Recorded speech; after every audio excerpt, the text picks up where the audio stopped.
Hey everybody, welcome to English with Nate. I am Nate, and in this video, we're going to discuss the word abhor.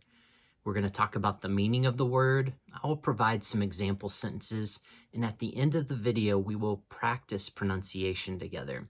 So let's jump right in and get started. Abhor is a verb, and it means to feel hatred or disgust for something. Let's repeat that one more time.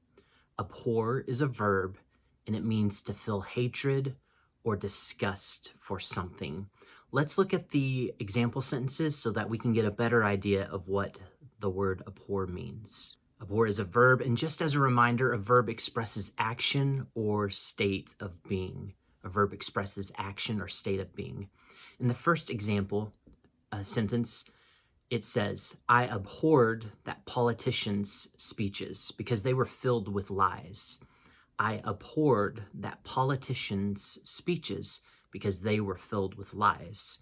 So you feel hatred or disgust about the speeches because the speeches were filled with lies. The second example sentence is, the editor abhors poorly written articles. Let's repeat that one more time. The editor abhors poorly written articles. So the editor feels hate. An editor is a person who corrects grammar for maybe a newspaper or an online website.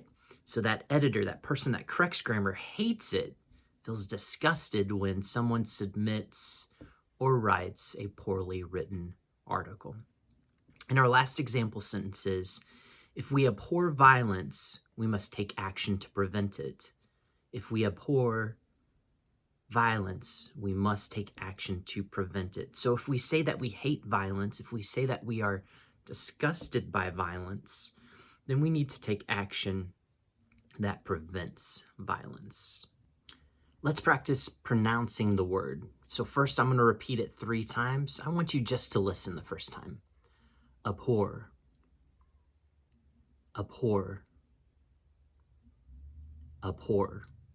Now it's your time to practice. I will repeat the word, and then I'll give you a break so that you can repeat it after me. Abhor.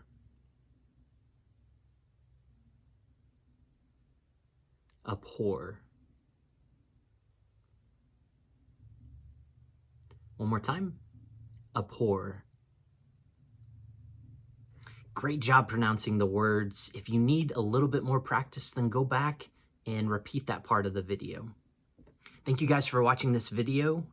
Please hit subscribe, hit like, and share this with other people who are wanting to learn more words in English so that they can know the meaning, have example sentences, and also practice pronunciation. Thanks for stopping by. Have a great day.